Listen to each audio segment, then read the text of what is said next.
Kasus Vina. Benar, untuk kasus Rivaldi sendiri sangatlah terpisah.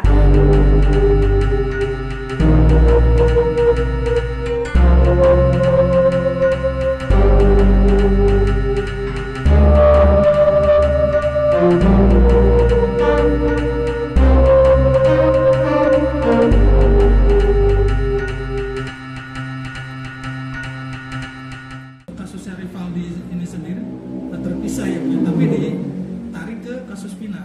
Benar, untuk kasus Rivaldi sendiri sangatlah terpisah.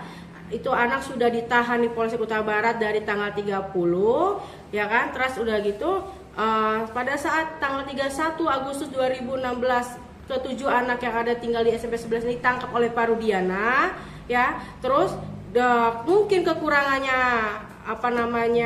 pelaku yang sudah disebutkan di dalam BAP itu 11 orang, makalah diambillah Rivaldi dijadikan menjadi Andika, ikut serta di dalam kasus Vina. Sedangkan Rivaldi sendiri tanggal 27 itu pas kejadian Vina dan Eki ditemukan itu ya di flyover itu, dia sedang berkumpul dengan teman-temannya, dan teman-temannya juga bukan anak-anak yang tinggal di SMP 11 ini. Dia punya pertemanan sendiri dan di daerah kota. Itu jadi untuk itu pun kasusnya sangat jauh ya.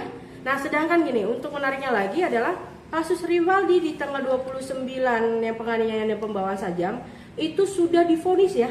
Untuk kasus pembawaan sajamnya itu sudah divonis. Vonisnya itu dia sudah dihukum 1 tahun 5 bulan.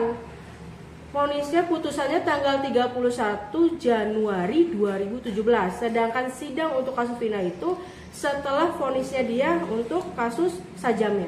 Kenapa kok Vonis untuk pembawaan sajam dan penganiayaan. Kenapa kok bisa dimasukkan ke dalam Vina? Itu ya kita menariknya di sini. Kenapa bisa dibawa ke kasus Vina? Mungkin di dalam kasusnya Vina ini kan adanya penusukan, adanya pembawaan sajam dan adanya pembawaan samurai dan segala macam. Sedangkan untuk ketujuh anak yang ditangkap di depan SMP 11 ini tidak ada satupun anak yang sedang membawa sajam. Mungkin kekurangannya alat bukti untuk di bahan kasus di Vina dan Eki ini. Makanya lah si Rivaldi ini disangkut pautkan lah ke dalam kasus pembunuhan Eki dan Vina. Padahal disangkut pautkan juga sajam yang dibawa pun pisau kecil, bukannya samurai yang ada di dalam BAP. Jadi sangat kacau sekali penegakan pada 2016 itu seperti apa? Kalau dibilang sangat kacau, sangat kacau. Kenapa? Karena pada saat proses pengadilan gitu kan, dari kami pikir jaksa akan lebih teliti dan telaah dalam pada saat kita melihatkan alat bukti dan segala macam.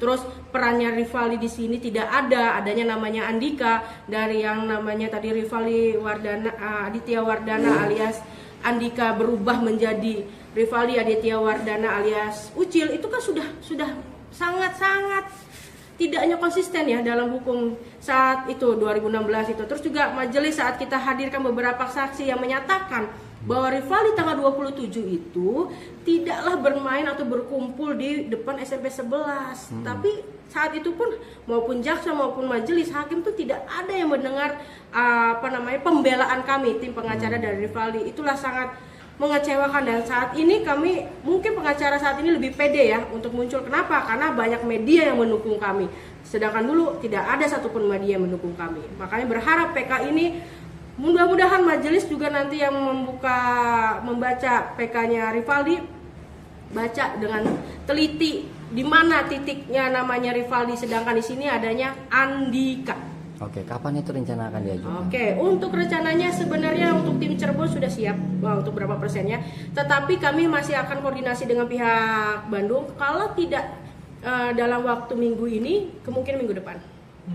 Intinya kami akan secepatnya mengajukan. Kenapa? Karena proses HK ini kan sudah selesai ya. Kami tidak ingin berita ini mandek di minggu ini. Tidak, bukan apa-apa. Kalau semuanya berhenti di sini nanti nggak akan ada lagi konsumsi. Ini anak-anak ini harus perlu dukungan semua masyarakat Indonesia untuk mendukung. Ini termasuk media yang harus terus mendukung kami, terus follow up berita ini biar masyarakat tahu di mana kesalahannya. Termasuk mudah-mudahan pun Pak Rudiana juga mau ya jadi saksi kami, mau datang ke pengadilan, karena kan statementnya Bapak menyatakan bahwa Bapak tidaklah menangkap Rivaldi.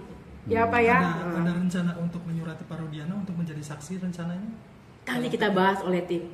Kalau itu mungkin sangat menarik ya, karena statementnya itu juga kami berulang-ulang sering baca di dalam beberapa BAP, dia mengakui bahwa dia tidak pernah menangkap Rivaldi. Itu mungkin mudah-mudahan dengan secara sukarela Pak Rudiana mau nanti menjadi saksi dari Rivaldi. Seberapa penting kesaksian dia, Bu? Sangat penting sebenarnya. Untuk semuanya itu sangat penting kesaksiannya Rudiana.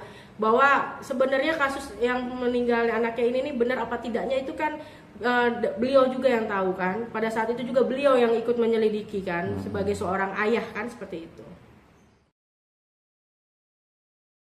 Menjunjung tinggi prinsip jurnalisme dalam setiap tayangan terbaiknya. Menghadirkan berita bernilai sebagai referensi. Gelar bicara yang tajam, Tidak, ini kan kebohongan dong. mengupas fakta demi fakta dan mendorong pencarian solusi, serta investigasi yang mengungkap kebenaran. Rosi, Satu Meja, The Forum, Sapa Indonesia Malam.